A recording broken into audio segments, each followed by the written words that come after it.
दोस्तों नमस्कार, ये है मार्गदर्शन फॉर सिविल सर्विसेज। मैं अनुराग चौधरी। दोस्तों यूपीपीसीएस प्रारंभिक परीक्षा 2022 के लिए महत्वपूर्ण प्रश्नों के टेस्ट सीरीज में प्रस्तुत है भारतीय इतिहास के अंतर्गत आधुनिक भारत के इतिहास से संबंधित महत्वपूर्ण प्रश्नों का सेट, जो आपके आगामी अन्य परीक्षाओं के लिए भी बहुत ही उपयोगी है। तो आइए शुरू करते हैं आज का वीडियो। दोस्तों आज की वीडियो का जो पहला प्रश्न है, देखिए बहुत ही महत्वपूर्ण है। निष्क्रिय विरोध के सिद्धांत का प्रतिपादन किसने किया, आपको बताना है। ऑप्शन है महात्मा गांधी, विपिन चंद्र पाल, बाल गंगाधर तिलक या अरविंद घोष। तो सही उत्तर है ऑप्शन डी, अरविंद घोष। दोस्तों अरविंद घोष ने अपनी पुस्तक वंदे मातरम में निष्क्रिय विरोध की नीति का प्रतिपादन किया। इनका मानना था कि जब तक अंग्रेज भारत न छोड़ दें तब तक हमें इनके विरुद्ध विरोध प्रदर्शन करते रहना चाहिए। तो याद रखिएगा, निष्क्रिय विरोध या निष्क्रिय प्रतिरोध के सिद्धांत का प्रतिपादन अरविंद घोष ने किया था। अगला प्रश्न सूची 1 का सूची 2 से मिलान करना है। देखिए चटगांव शस्त्रागार हमला, दोस्तों ये सूर्यसेन से संबंधित है, जिनको मास्टरदा कहा जाता था। काकोरी कांड, ये आपका राम प्रसाद बिस्मिल इनसे संबंधित हैं। लाहौर षड्यंत्र, ये जतिन दास इससे संबंधित हैं। इसके अलावा गदर पार्टी लाला हरदयाल से संबंधित हैं। तो सही मिलान आपका हो जाएगा 3 4 2 1। ऑप्शन देख लेते हैं दोस्तों, 3 4 2 1 का ऑप्शन सी आपका सही उत्तर है। अगला प्रश्न है, निम्नलिखित में से कौन कामागाटा मारू घटना से संबंधित था। ऑप्शन है सरदार अजीत सिंह, बाबा गुरदीप सिंह, वीडी सावरकर या सरदार भगत सिंह। तो सही उत्तर है ऑप्शन बी, बाबा गुरदीप सिंह। दोस्तों पंजाब के बाबा गुरदीप सिंह कामागाटो मारू घटना से संबंधित थे। गुरदीप सिंह हांगकांग गए, वहाँ पर बहुत से सिख थे जो कनाडा जाना चाहते थे, लेकिन कनाडा के कानून के अनुसार नहीं जा पा रहे थे।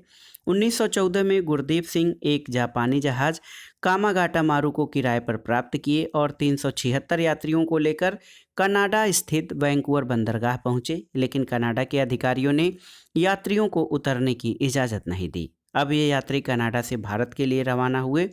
29 सितंबर 1914 को ये यात्री कलकत्ता बंदरगाह पहुंचे और यहां हंगामा कर दिया, जिसमें 20 यात्री मारे गए और 202 को गिरफ्तार कर जेल भेज दिया गया। गुरदीप सिंह सहित अनेक यात्री भागने में सफल रहे। इसी घटना को कामागाटा मारू कांड के नाम से जाना जाता है। इसके अलावा चटगांव शस्त्रागार हमला आप जानते हैं, इसके नेता सूर्यसेन थे। और काकोरी षड्यंत्र, ये भी आपको पता है कि काकोरी षड्यंत्र जो है ये 1925 में हुआ था। अगला प्रश्न है, निम्नलिखित में से किस महिला ने भारतीय तिरंगा सबसे पहले फहराया था। ये बहुत ही महत्वपूर्ण प्रश्न है भारतीय इतिहास का। ऑप्शन है अरुणा आसफ अली, भीकाजी कामा, दुर्गा भाभी या कमला देवी चट्टोपाध्याय। तो सही उत्तर है ऑप्शन बी, भीकाजी कामा ने। दोस्तों मैडम भीकाजी कामा ने सबसे पहले भारतीय तिरंगा फहराया था। 22 अगस्त 1907 को जर्मनी के स्टुटगार्ट में आयोजित अंतर्राष्ट्रीय समाजवादी सम्मेलन में इन्होंने भाग लिया और भारत में ब्रिटिश आर्थिक शोषण पर भारत भाषण दिया और भारतीय तिरंगा झंडा लहराया, जिसका रंग हरा, लाल और पीला था। अगला प्रश्न है, प्रथम विश्व युद्ध के दौरान सक्रिय होने वाले गदर क्रांतिकारियों का आधार स्थल क्या था। ऑप्शन है मध्य अमेरिका, उत्तरी अमेरिका, पश्चिमी अमेरिका या फिर दक्षिण अमेरिका।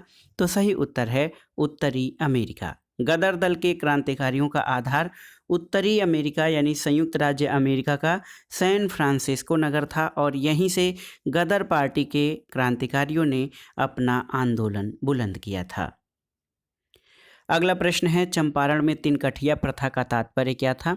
तो उत्तर है दोस्तों 3/20 भूभाग पर नील की खेती करना। तो ये दोस्तों अपने 3/20 भूभाग पर किसानों को नील की खेती करना अनिवार्य किया गया था और इसी को 3 कठिया पद्धति कहा जाता है। रासायनिक रंगों के आ जाने से जब नील का बाजार खत्म हो गया तो बाध्य होकर नीलहों को अपने कारखाने बंद करने पड़े। यहाँ के किसान भी नील की खेती से मुक्त होना चाहते थे, इसलिए नीलहों ने इन पर गैर कानूनी कर लगा दिया था। इस संबंध में गांधी जी ने चंपारण सत्याग्रह किया और अंत में 3 कठिया पद्धति समाप्त हुई। अगला प्रश्न है दोस्तों, गांधी जी का चंपारण आंदोलन था किसके लिए। तो उत्तर है नील कर्मियों की समस्याओं के समाधान के लिए गांधी जी ने चंपारण आंदोलन किया था। गांधी जी का चंपारण आंदोलन नील कर्मियों की समस्याओं के समाधान के लिए था। अंग्रेज नील व्यापारियों ने नील उगाने वाले किसानों पर नील की खेती न करने के बदले अवैध कर लगा दिया था और चंपारण के किसान राजकुमार शुक्ल ने लखनऊ अधिवेशन 1916 में गांधी जी से चंपारण के किसानों की समस्या से अवगत कराया। 1917 में गांधी जी चंपारण पहुंचे और गांधी जी के दबाव में आकर सरकार ने सारे मामले की जांच के लिए आयोग गठित किया। गांधी जी को उसका सदस्य बनाया गया और अंत में आयोग की सिफारिश पर तिनकठिया पद्धति यानी इसके कारण जो अवैध कर वसूल किया जाता था उसको समाप्त किया गया और उसका 25% वापस देने को अंग्रेज निलहे तैयार हुए। इस तरह से ये आंदोलन सफल रहा। अगला प्रश्न है दक्षिण अफ्रीका से लौटने के बाद गांधी जी ने प्रथम सफल सत्याग्रह आरंभ किया था कहाँ से? ऑप्शन है चौरी चौरा से, दांडी से, चंपारण से या बारदोली से। तो सही उत्तर है ऑप्शन सी चंपारण से। दोस्तों दक्षिण अफ्रीका से लौटने के बाद गांधी जी ने चंपारण में प्रथम सफल सत्याग्रह आरंभ किया था। अगला प्रश्न है दोस्तों खेड़ा के किसानों के पक्ष में महात्मा गांधी के सत्याग्रह संगठित करने का कारण क्या था? देखिए अकाल पड़ने के बावजूद प्रशासन ने भू राजस्व की उगाही स्थगित नहीं की थी। प्रशासन का यह प्रस्ताव था कि गुजरात में अस्थायी बंदोबस्त लागू कर दिया जाए। तो केवल एक इसमें से सही है, दूसरा नहीं, क्योंकि खेड़ा के किसानों के पक्ष में गांधी जी ने सत्याग्रह इसलिए किया कि वहां पर अकाल पड़ने के बावजूद प्रशासन ने भू राजस्व की उगाही स्थगित नहीं की। केवल एक यानी ऑप्शन ए सही हो जाएगा। दोस्तों गुजरात के खेड़ा जिले में अकाल पड़ा लेकिन प्रशासन ने भू राजस्व की उगाही बंद नहीं की। अंततः सरकार ने जो है अधिकारियों को गुप्त रूप से निर्देश दिया कि उन्हीं किसानों से राजस्व वसूल किया जाए जो देने की स्थिति में हो। खेड़ा सत्याग्रह के समय ही सरदार वल्लभ भाई पटेल गांधी जी के संपर्क में आए थे और प्रशासन का गुजरात में अस्थायी बंदोबस्त लागू करने का कोई प्रस्ताव नहीं था। अगला प्रश्न है महात्मा गांधी के राजनीतिक जीवन की निम्नलिखित घटनाओं का सही कालक्रम क्या है? इसमें देखिए कौन कौन सी घटनाएं हैं। चंपारण, अहमदाबाद मिल हड़ताल, खेड़ा और असहयोग आंदोलन। तो सही उत्तर क्या हो जाएगा? देखिए सबसे पहले चंपारण 1917 में, 1918 में अहमदाबाद मिल मजदूरों की हड़ताल, इसके बाद आपका आएगा 1918 में खेड़ा सत्याग्रह और 1920 में गांधी जी का असहयोग आंदोलन। तो सही क्रम क्या हो जाएगा? 1 2 3 4। देखिए ऑप्शन बी आपका सही उत्तर हो जाएगा। ऑप्शन बी, पहले चंपारण, फिर अहमदाबाद, फिर खेड़ा और फिर असहयोग आंदोलन। अगला प्रश्न है दोस्तों महात्मा गांधी को सबसे पहले राष्ट्रपिता किसने कहा था? तो उत्तर है नेताजी सुभाष चंद्र बोस ने। दोस्तों 6 जुलाई 1944 को सबसे पहले सुभाष चंद्र बोस ने आज़ाद हिंद रेडियो पर बोलते हुए गांधी जी को राष्ट्रपिता कहा और इस संबोधन में सुभाष चंद्र बोस ने भारत की स्वाधीनता के संघर्ष में उनका आशीर्वाद और शुभकामनाएं मांगी थी। तो याद रखिएगा गांधी जी को सबसे पहले सुभाष चंद्र बोस ने राष्ट्रपिता कहा था। अगला प्रश्न है निम्न में से किस आंदोलन में महात्मा गांधी ने पहली बार भूख हड़ताल का प्रयोग जो है वो हथियार के रूप में किया था? तो सही उत्तर है ये था अहमदाबाद मिल मजदूरों की हड़ताल। दोस्तों गांधी जी ने पहली बार भूख हड़ताल का प्रयोग अहमदाबाद की हड़ताल के दौरान एक हथियार के रूप में किया और अहमदाबाद के मिल मजदूरों की समस्या प्लेग बोनस को लेकर था। प्लेग समाप्त होने के बाद मिल मालिकों ने प्लेग बोनस समाप्त कर दिया। इससे मजदूरों में असंतोष व्याप्त था। गांधी जी ने मजदूरों को हड़ताल पर जाने के लिए कहा और मिल मालिकों से कहा कि वे मजदूरों को 35% बोनस दें क्योंकि प्रथम विश्व युद्ध के कारण महंगाई बहुत बढ़ गई है। मिल मालिक जब नहीं माने तो गांधी जी ने भूख हड़ताल कर दिया। अंततः मिल मालिकों ने गांधी जी का अनशन तोड़वाकर सारा मामला न्यायालय को सौंप दिया। न्यायालय ने 35% बोनस देने का फैसला सुनाया। इस तरह गांधी जी का ये सत्याग्रह सफल रहा। अगला प्रश्न है गांधी जी के नाम के पहले महात्मा जोड़ा गया था। देखिए चंपारण सत्याग्रह के दौरान, रौलट एक्ट के विरुद्ध सत्याग्रह के दौरान या फिर 1919 में भारतीय राष्ट्रीय कांग्रेस के अमृतसर अधिवेशन में या खिलाफत आंदोलन के आरंभ के समय। तो सही उत्तर है ऑप्शन ए, चंपारण सत्याग्रह के दौरान। दोस्तों, चंपारण सत्याग्रह के दौरान गुरुदेव रविन्द्रनाथ टैगोर ने आंदोलन के सफल संचालन से प्रभावित होकर गांधी जी को महात्मा की उपाधि दी थी। अगला प्रश्न है, नोआखाली दंगे के समय महात्मा गांधी के सचिव कौन थे? तो सही उत्तर है प्यारेलाल। दोस्तों, बंगाल में नोआखाली में 1946-47 में सांप्रदायिक दंगों का जो कार्य था, उस समय गांधी जी वहां शांति अहिंसा स्थापित करने का प्रयास कर रहे थे। इस समय प्यारेलाल महात्मा गांधी के सचिव थे और प्यारेलाल की बहन डॉक्टर सुशीला नैयर ये गांधी जी की व्यक्तिगत चिकित्सक थीं। अगला प्रश्न है, निम्नलिखित में से किसके विरोध में रविन्द्रनाथ टैगोर ने अपने नाइटहुड का उपाधि का परित्याग किया था? तो ये घटना थी जलियांवाला बाग नरसंहार, और 1919 में जलियांवाला बाग नरसंहार के विरोध में रविन्द्रनाथ टैगोर ने अपनी सर या नाइटहुड की उपाधि वापस कर दी थी। अगला प्रश्न है दोस्तों, रौलट एक्ट लाने का प्रयोजन क्या था? तो देखिए दोस्तों, रौलट एक्ट लाने का प्रयोजन सरकार का ये था कि राष्ट्रीय और क्रांतिकारी गतिविधियों पर रोक लगाई जाए। रौलट एक्ट लाने का प्रयोजन राष्ट्रीय और क्रांतिकारी गतिविधियों पर रोक लगाना था। 1917 में सर सिडनी रौलट की अध्यक्षता में एक सेडिशन कमेटी इस बात की जांच के लिए गठित की गई कि भारत में किस स्तर तक क्रांतिकारी गतिविधियां फैली हुई हैं और इनका मुकाबला करने के लिए कैसे कानून की आवश्यकता है। तो इस कमेटी की रिपोर्ट के आधार पर रौलट एक्ट पारित हुआ, जिसका अधिकृत नाम क्रांतिकारी एवं अराजकता अपराध अधिनियम 1919 था। अगला प्रश्न है, कौन सी महत्वपूर्ण घटना जलियांवाला बाग नरसंहार के तुरंत बाद हुई थी? आपको बताना है। ऑप्शन है असहयोग आंदोलन, रौलट एक्ट का बनना, सांप्रदायिक अवार्ड या साइमन कमीशन का आना। तो सही उत्तर है रौलट एक्ट का बनना। देखिए, जलियांवाला बाग नरसंहार की घटना 13 अप्रैल 1919 को हुई थी। इसमें जनरल डायर ने शांतिपूर्ण चल रही सभा में गोली चलाने का आदेश दिया था। इसमें बड़ी संख्या में लोग मारे गए थे। इस घटना के तुरंत पहले दोस्तों 18 मार्च 1919 को दोस्तों देखिए रौलट एक्ट लागू हुआ था। तो प्रश्न पूछा गया है, कौन सी महत्वपूर्ण घटना जलियांवाला बाग नरसंहार के तुरंत पूर्व घटी थी? तो ये था दोस्तों रौलट एक्ट। इस घटना जलियांवाला बाग हत्याकांड से तुरंत पहले 18 मार्च 1919 को रौलट एक्ट पारित हुआ था और इसी के विरोध में गांधी जी देशव्यापी सत्याग्रह 6 अप्रैल 1919 से शुरू किया था। असहयोग आंदोलन गांधी जी ने 1920 में प्रारंभ किया था। साइमन कमीशन 1928 में आया था, जबकि सांप्रदायिक अवार्ड की घोषणा 1932 में की गई थी।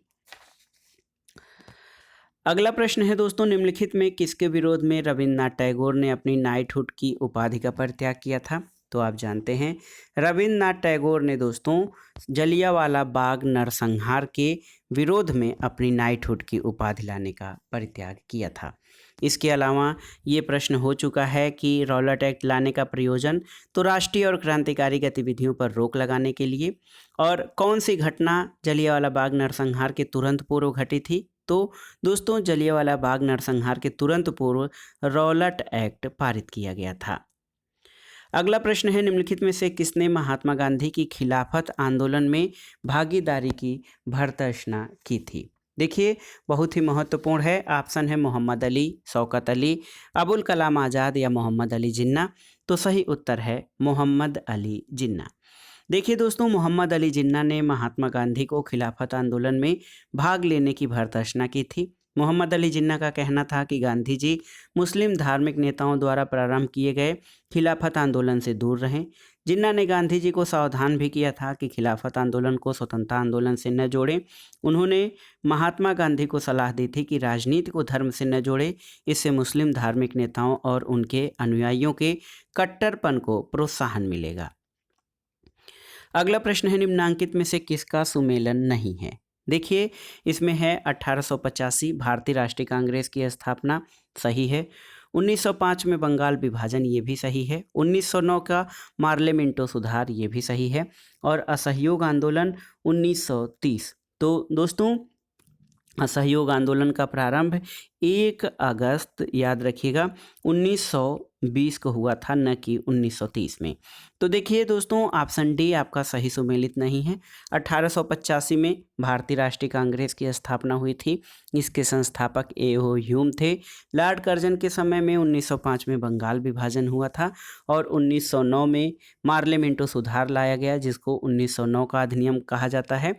और असहयोग आंदोलन 1 अगस्त 1920 से शुरू हुआ था।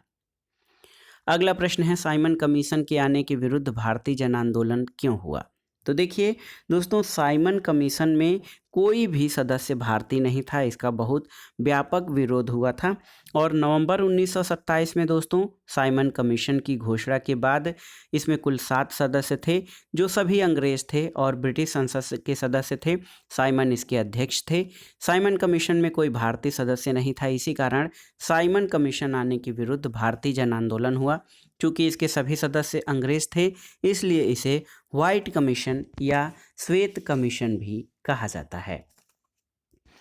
अगला प्रश्न है कि कथन और कारण से संबंधित है। देखिए, कथन है कि कांग्रेस ने साइमन कमीशन का बहिष्कार किया था, सही है, और साइमन आयोग का एक भी सदस्य भारतीय नहीं था। तो दोस्तों देखिए, कांग्रेस ने साइमन आयोग का बहिष्कार इसलिए किया था क्योंकि इसमें एक भी सदस्य भारतीय नहीं था, जबकि सारी समस्याएं भारतीयों से संबंधित थीं या भारतीयों के समस्याओं पर विचार करने के लिए ये कमीशन बना था, जबकि इसमें कोई सदस्य भारतीय नहीं था। ऑप्शन ए आपका सही उत्तर है। कथन और कारण दोनों सही हैं और कारण कथन की सही व्याख्या करता है। अगला प्रश्न है, नेहरू रिपोर्ट किसके द्वारा तैयार की गई थी? तो उत्तर है, नेहरू रिपोर्ट मोतीलाल नेहरू द्वारा यानी एम.एल. नेहरू द्वारा तैयार किया गया था। साइमन कमीशन में किसी भारतीय को न रखे जाने का कारण सरकार ने भारतीयों में परस्पर मतभेद अधिक है ये बताया था। इसी समय भारत सचिव लॉर्ड बर्किनहेड ने भारतीयों को एक चुनौती दी कि वे एक ऐसा संविधान बनाएं जिसमें सभी दल के लोग सहमत हों। तो कांग्रेस ने इस चुनौती को स्वीकार करते हुए एक सर्वदलीय सम्मेलन बुलाया और मोतीलाल नेहरू के नेतृत्व में एक 9 सदस्यीय समिति गठित किया। इसे भारत के संविधान का प्रारूप तैयार करने को कहा गया। इस समिति ने संविधान का जो प्रारूप तैयार किया उसे ही नेहरू रिपोर्ट के नाम से जाना जाता है। अगला प्रश्न है, स्वतंत्रता आंदोलन के इतिहास में भारतीय राष्ट्रीय कांग्रेस का 1929 का अधिवेशन क्यों महत्वपूर्ण है? दोस्तों 1929 का जो लाहौर अधिवेशन है भारतीय स्वतंत्रता आंदोलन के इतिहास में इसलिए महत्वपूर्ण है क्योंकि इसी सम्मेलन में या कांग्रेस के इसी अधिवेशन में पूर्ण लक्ष्य के तौर पर पूर्ण स्वराज को घोषित किया गया। तो देखिए, कांग्रेस का लक्ष्य के तौर पर पूर्ण स्वराज प्राप्ति का उद्देश्य घोषित किया गया ये 1929 के लाहौर कांग्रेस में, जिसकी अध्यक्षता पंडित जवाहरलाल नेहरू द्वारा की गई थी। तो दोस्तों अब पूर्ण स्वराज का लक्ष्य रखा गया और इसके अध्यक्ष पंडित जवाहरलाल नेहरू थे 1929 के लाहौर कांग्रेस अधिवेशन के। अगला प्रश्न है दोस्तों, भारतीय इतिहास में 6 अप्रैल 1930 की तिथि जानी जाती है किसके लिए? तो उत्तर है महात्मा गांधी द्वारा दांडी मार्च के लिए। देखिए, भारतीय इतिहास में 6 अप्रैल 1930 की तिथि महात्मा गांधी द्वारा दांडी मार्च के लिए जानी जाती है।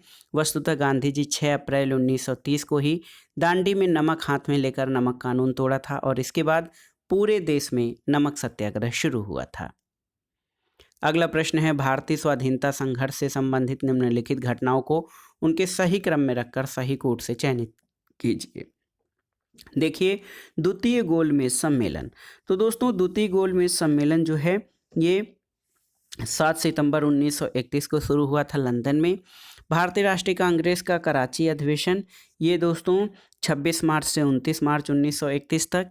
भगत सिंह को फांसी 23 मार्च 1931 और गांधी इरविन समझौता 5 मार्च 1931। तो 4 3 2 1 आपका ऑप्शन सी सही उत्तर हो जाएगा। ये सारी घटनाएं 1931 की हैं। देखिए 1931 की ही हैं। 5 मार्च 1931 को गांधी इरविन समझौता हुआ। 23 मार्च 1931 को भगत सिंह राजगुरु और सुखदेव को फांसी दी गई। 26 मार्च को ये देखिए 26 मार्च को भारतीय राष्ट्रीय कांग्रेस का कराची अधिवेशन हुआ और द्वितीय गोलमेज सम्मेलन 7 सितंबर 1931 को हुआ था। तो सही क्रम आपका 4 3 2 और 1 हो जाएगा। अगला प्रश्न है, निम्नलिखित कथनों पर विचार कीजिए। पहला कथन है कि प्रथम गोलमेज सम्मेलन में डॉक्टर अंबेडकर ने दलित वर्ग के लिए अलग निर्वाचक मंडल की मांग रखी। दूसरा है, पूना पैक्ट में स्थानीय निकायों और सिविल सेवाओं में दलित वर्ग के प्रतिनिधित्व के लिए विशेष उपबंध रखे गए थे।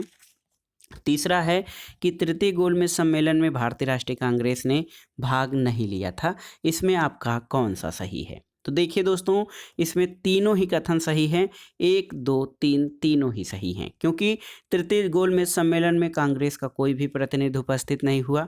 प्रथम गोलमेज सम्मेलन में डॉक्टर अंबेडकर ने दलित वर्ग के लिए अलग निर्वाचक मंडल की मांग रखी और पूना पैक्ट में स्थानीय निकायों और सिविल सेवाओं में दलित वर्गों के प्रतिनिधित्व के लिए विशेष उपबंध रखे गए थे।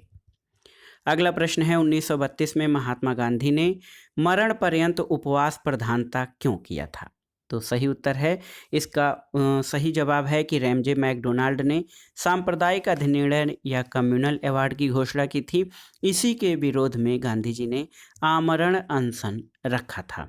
दोस्तों देखिए, 16 अगस्त 1932 को ब्रिटिश प्रधानमंत्री रैमजे मैकडोनाल्ड ने सांप्रदायिक पंचायत की घोषणा की। इसमें प्रांतीय विधान परिषदों में दलितों के लिए सीटें सुरक्षित की गईं, पृथक निर्वाचक मंडल की व्यवस्था की गई।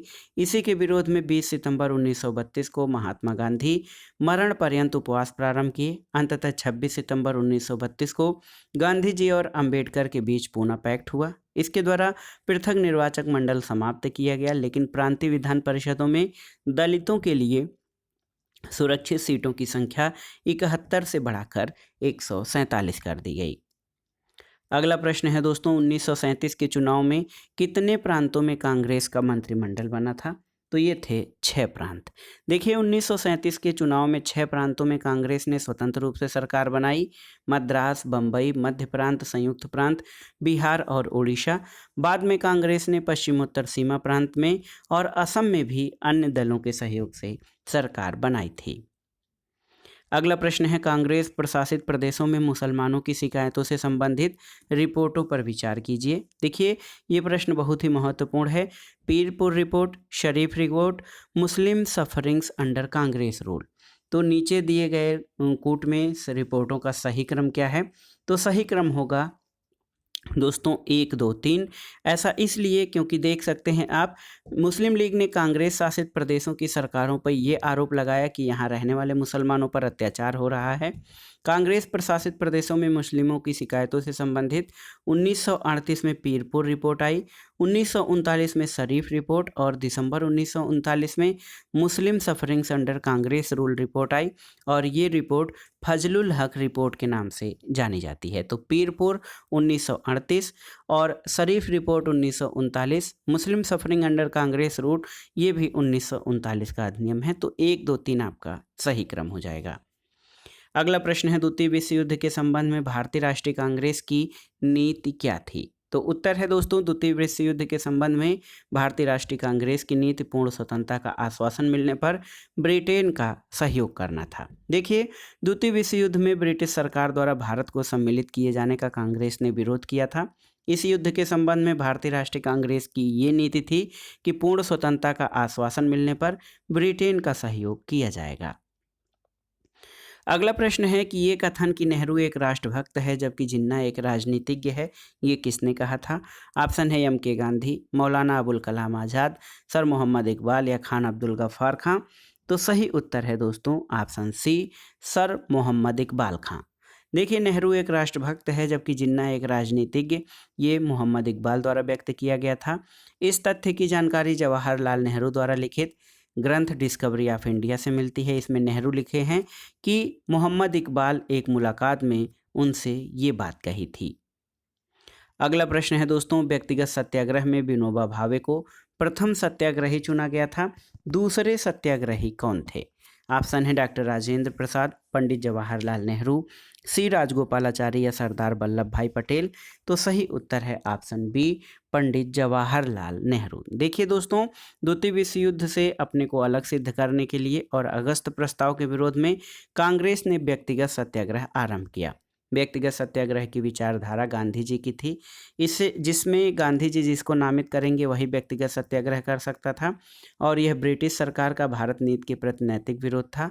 व्यक्तिगत सत्याग्रह का आरंभ 17 अक्टूबर 1940 को हुआ था, जिसमें प्रथम सत्याग्रही विनोबा भावे और दूसरे सत्याग्रही जवाहरलाल नेहरू थे।